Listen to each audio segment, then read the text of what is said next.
So when we're looking at this next section, we're going to be looking at the remainder theorem. So the remainder is anything that's left over after you divided. The last two lessons we have not had anything left over. But starting this lesson, we're actually going to have a remainder on some of the problems. That means there'll be something left over at the end. So let's take this first problem. We're going to divide it just like what we've been doing. You can use long division if you prefer, or you can use the box division. And in this lesson, I'm actually going to teach you another method that you can use to divide as well. It typically works best with linear, with the a and that linear 1 on the ones that I'm going to show you. And so,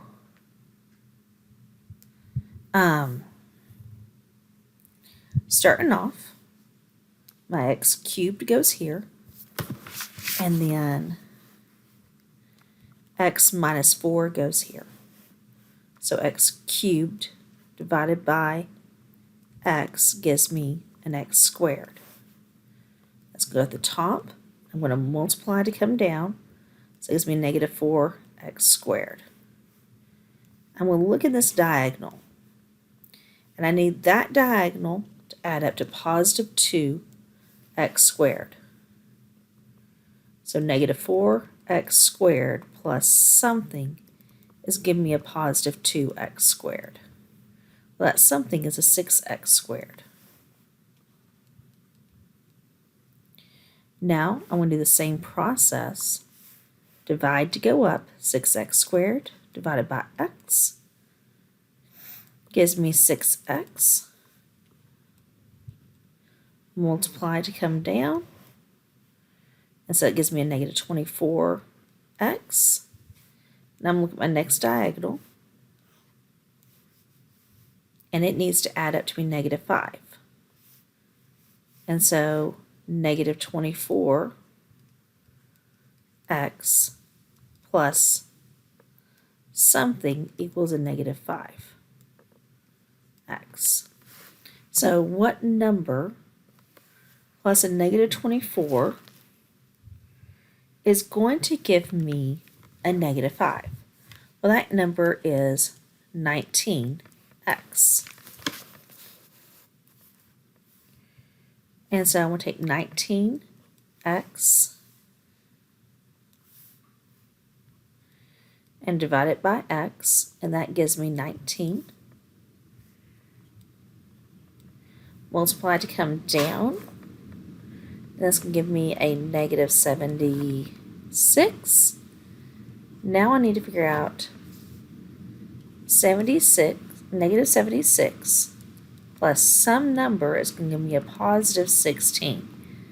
So that means I need to go all the way over to 0, and so that's going to be 76 plus what I need to do to get up to 16, so that's going to give me a 92. And so that's my remainder. And so my answer is x squared plus 6x plus 19 with a remainder of 92.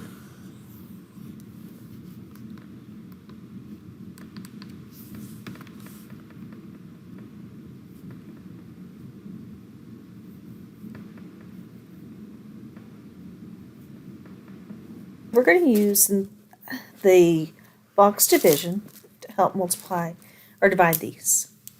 And so 2x and a negative 3 go out here. 4x to the 4th goes inside here. Divide to go up gives us 2x cubed. Multiply to come down gives us a negative 6x squared, or x cubed, excuse me. So we're going to look at our diagonal. And so I don't have an x cubed up here. So that means negative 6x cubed plus something has to equal 0x cubed. Well, that would be a positive 6x cubed. Divide to go up. And that gives me 3x squared. Multiply to come down, that gives me negative 9x squared. So now let's get my next column. So we're going to try to equal a 5x squared. So negative 9x squared plus something is going to equal a positive 5x squared. Well, I need to go above 9 and then 5 more, so that would be 16x squared. So I'm going to take 16x squared, divide by 2x, and that gives me a 8x. It goes up here. 8x times negative 3 gives me a negative 24x. So let's get our next diagonal. This time we need to equal a negative 7. So I have negative 24x plus something is going to equal negative 7.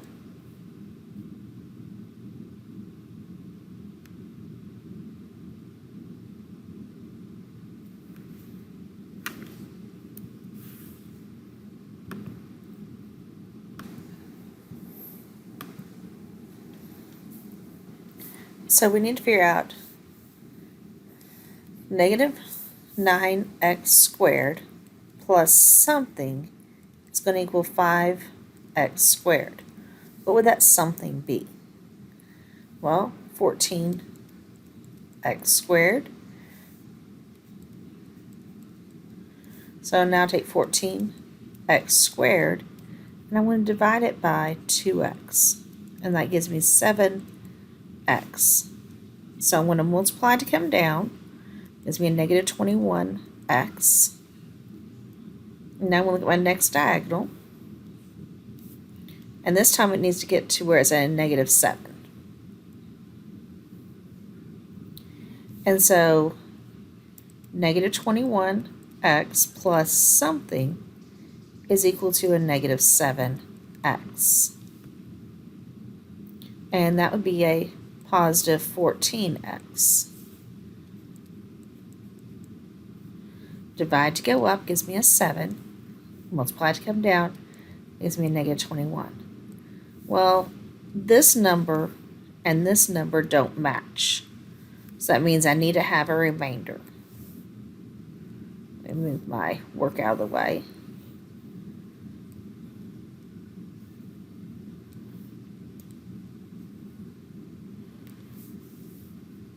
And so when I do my remainder, these two need to add up to create the 9.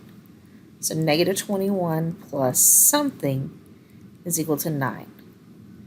And so my something needs to be able to lower this negative over it to come to a positive 9, so 30. So my quotient is 2x cubed plus 3x squared plus 7x plus 7 with a remainder of 30. So we're going to do the same thing for, I want y'all to do C and D and then come back and check.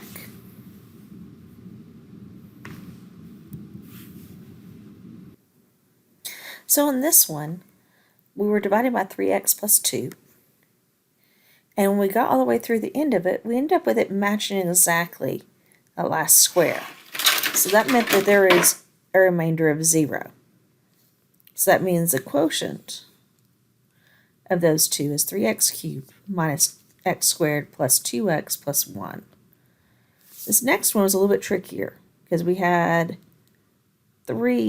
a trinomial that we were dividing by. So let's walk through the steps. 2x cubed goes here. So 2x cubed divided by 2x squared gives me an x. So that goes up here. Multiply to come down. So it gives me 3x squared. Multiply to come down, 4x Now, I'm going to start looking at my diagonals. So our first diagonal is 3x squared plus something is equal to 13x squared.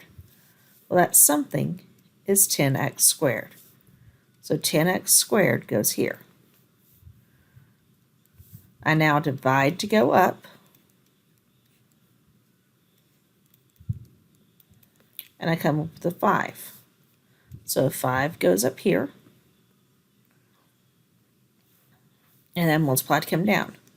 So 15x and 20. So now I look to see my next diagonal needs to add up to be 19. So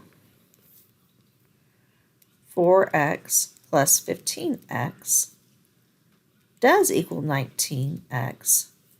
So this one checks out. So I don't need anything here.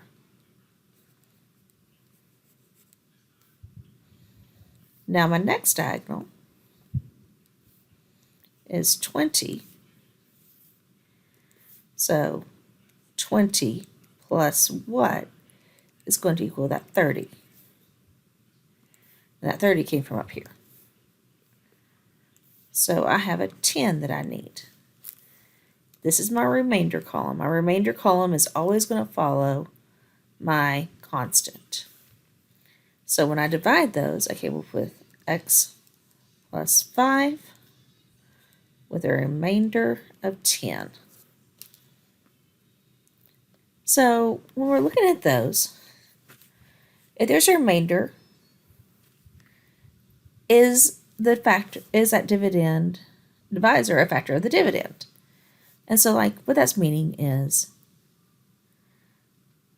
if I divide 24 by 5, we come up with 4 with a remainder of 4.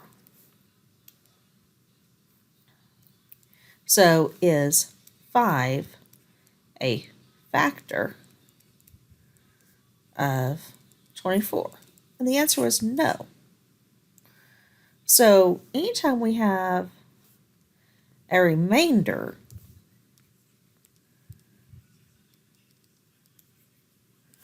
that means it isn't a factor.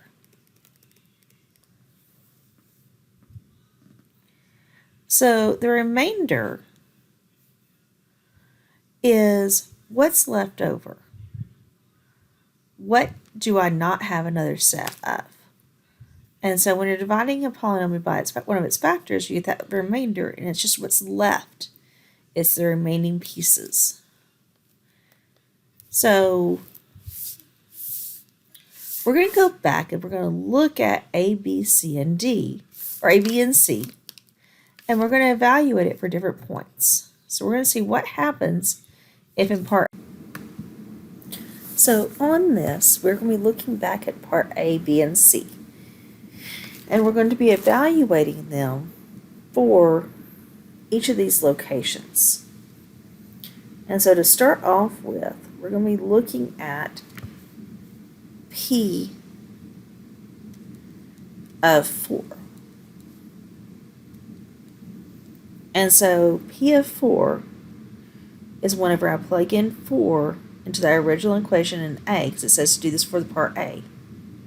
And so that's going to be 4 cubed plus 2 times 4 squared minus 5 times 4 plus 16. And so that gives me 64 plus 2 times 16 minus 20 plus 16. And that would give me 64 plus 32 minus 20 plus 16. When I combine all that together, I get 92. So P of 4 is equal to 92. Now let's go ahead and do the next one.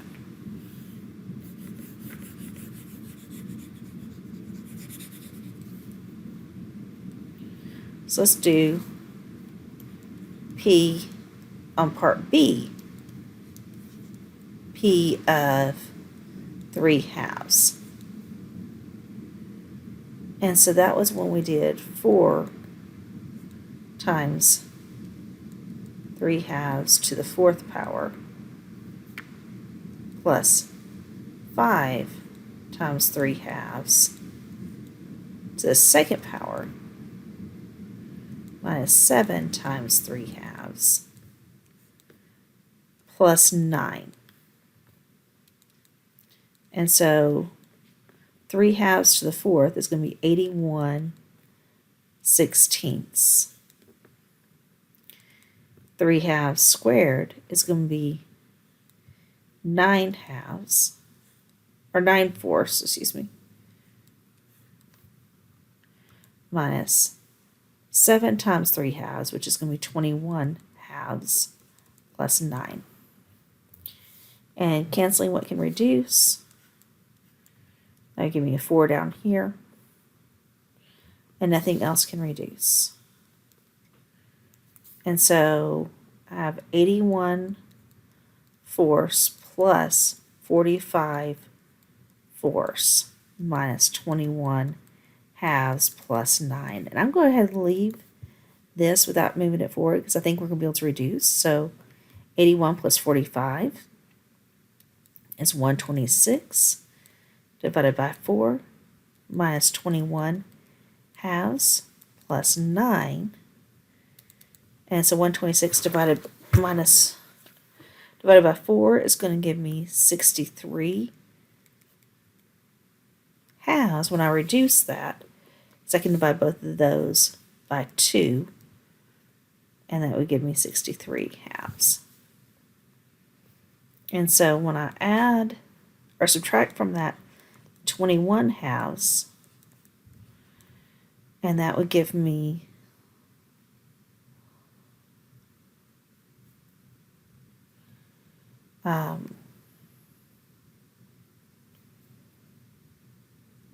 sorry, my mind just went like 42/2 plus 9. And so that is 21 plus 9, which is 30. And so P of 3/2 is equal to 30. And we're going to do the same thing for that last section. And so I'm just going to go ahead and erase this. And by the way, if you don't like working with fractions, remember your Inspire calculator can do a lot for you. And just make sure you're using the right tools and make sure you put things in parentheses. And so if I want to do P of negative 2/3, in that last equation for part C, that is going to be 9 times a negative 2/3 to the 4th power plus 3 times a negative 2/3 plus 4 times a negative 2/3 to the 2nd, this is to the 3rd, plus 7 times a negative 2/3 plus 2. So I'm just going to go through and get all my powers. Negative 2 to the 4th power is going to be 16, and 3 to the 4th power is 81. When I'm doing it to an even power, the negatives will go away. And so negative 2 cubed is going to be negative 8. 3 to the 3rd is 27. 2/3 squared is going to be 4/9. And then I'm going to go ahead and multiply it up there. It's going to be negative 14 thirds plus 2. And so I'm going to go ahead and see what I can reduce. The 9 and the 81 becomes 9. 3 and the 27 becomes 9. And that's all it can reduce. And so I have 16 minus 8, and these two multiply to give me 16. So plus 16 divided by 9. And then everything else is just the same. 16 minus 8 is 8. 8 plus 16 is 24. Ninths minus 14 thirds plus 2. And so when I reduce that, that becomes 12 thirds. So 12 minus 14 is negative 2. Excuse me.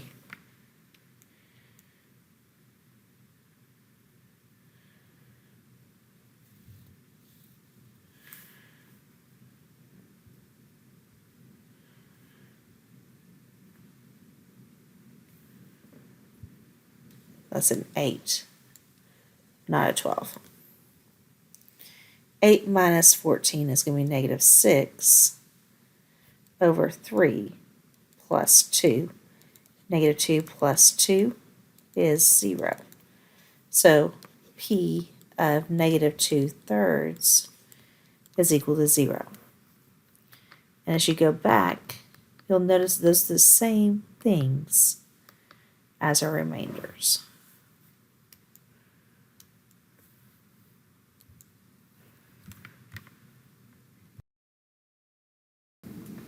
So when we look back at A, you notice the remainder is 92.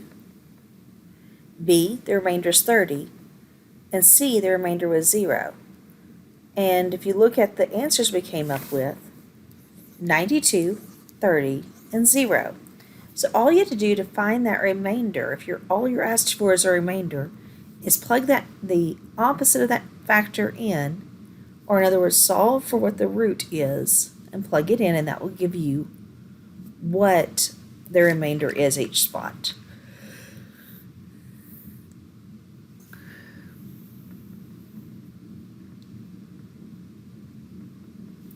And so the remainder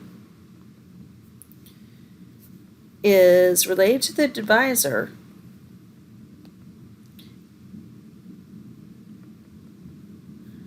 in each of these because the value of the remainder is equal to when we divide is equal to the number when we plug it in. And so if we evaluate at R, it will give us the same things as if we divided by x minus r. So again, if you plug in the opposite, it's going to give you that answer, or you solve for it. So the remainder theorem states that any polynomial divided by a linear factor in the form of x minus r, the remainder is equal to f of r. So with that information, Rico says that p of negative 2 is going to equal 30, and Palma says that if you plug in 2, you'll get 30. And so which one's right? So let's look at the divisor. So that's x minus 2. If I said that equals 0, that would be x equals 2. So I would need to plug in a 2 to get it right. And so that's Palma's who's right. And so if we have a function and we say that it's going to equal the same remainder as if I was to double that root, and it says when r is not equal to 0, so it means ignore the origin. Find the values of r that would work. So we are going to evaluate this and plug in r for each of our x's, just because we've already discussed that's what the remainder is. Because that's what it said, we're going to have the same remainder. So to find the remainder of x minus r, that means I'm going to evaluate it for value f of x for r. And so all that does is just change my sign, or change my variable. But if instead I'm doing x minus 2r, has a little bit more complication to it. So I'm going to plug in f of 2r. So that means 4 times 2r squared plus 2 times 2r plus 9. And so if I was to evaluate this, 2r squared is 16r squared plus 4r plus 9. 16 times 4 is going to give me, oops, I went ahead and did my math of that. I got ahead of myself in my math. Sorry.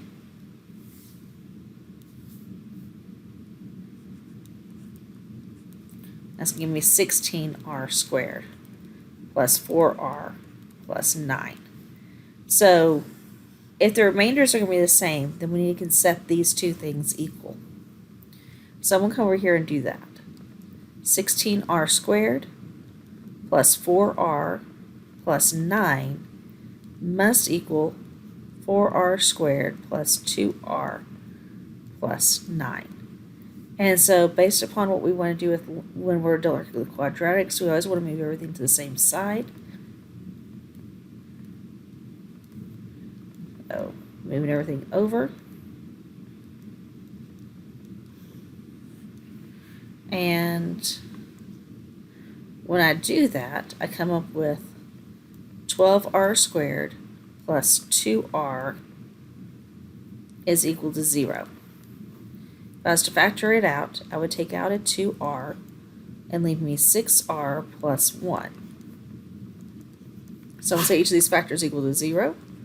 2r equals 0, so r is equal to 0. Well, it said besides 0, so I'm not going to worry about this because of the story.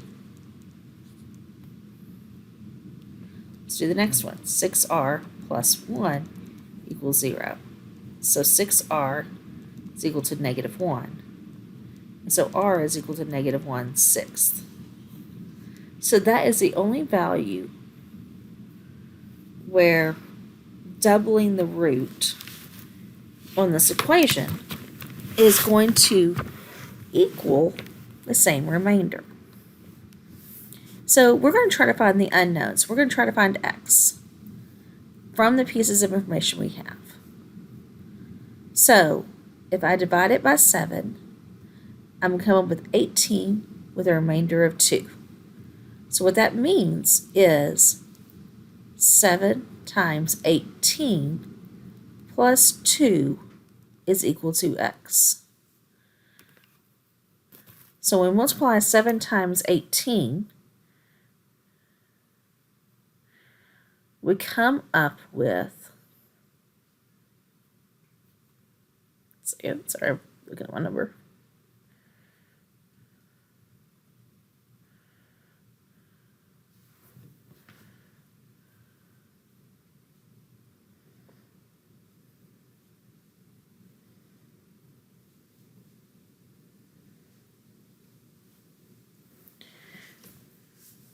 With 126 plus 2 equals 128 is my unknown variable. X, excuse me, and I'll put 0.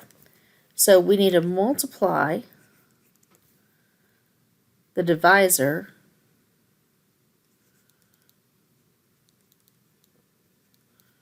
and the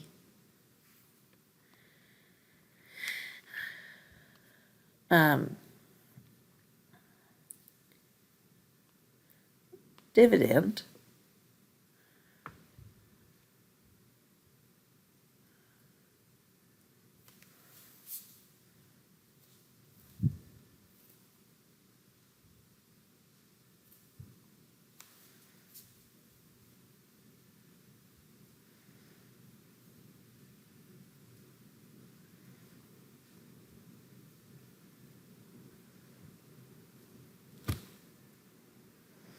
We need to multiply the divisor and the quotient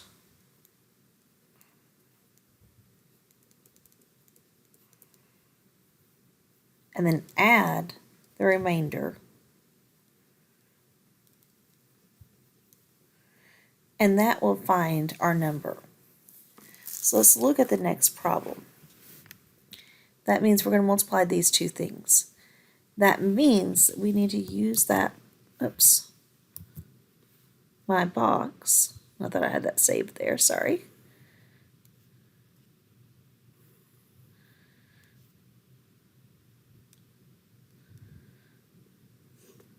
And this time we're going to go from the outside in because we're multiplying. Multiplying goes outside in. Dividing and factoring goes inside out.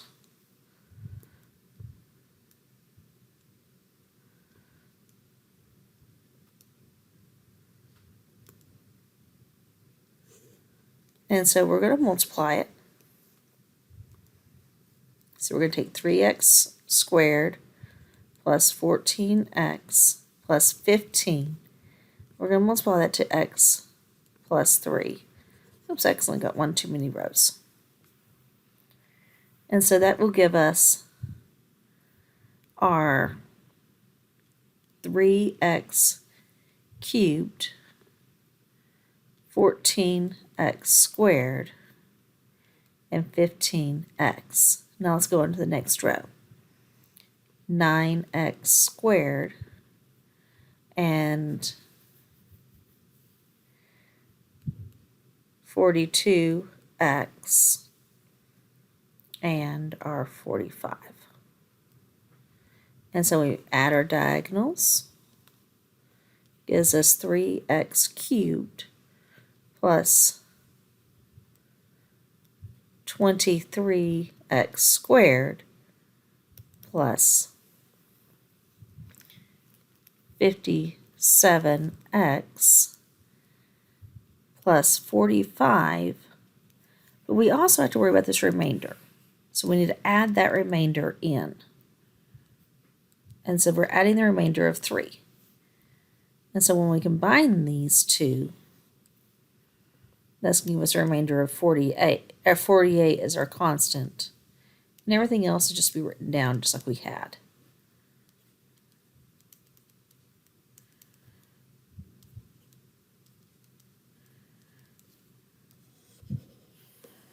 So you multiply those and add the remainder.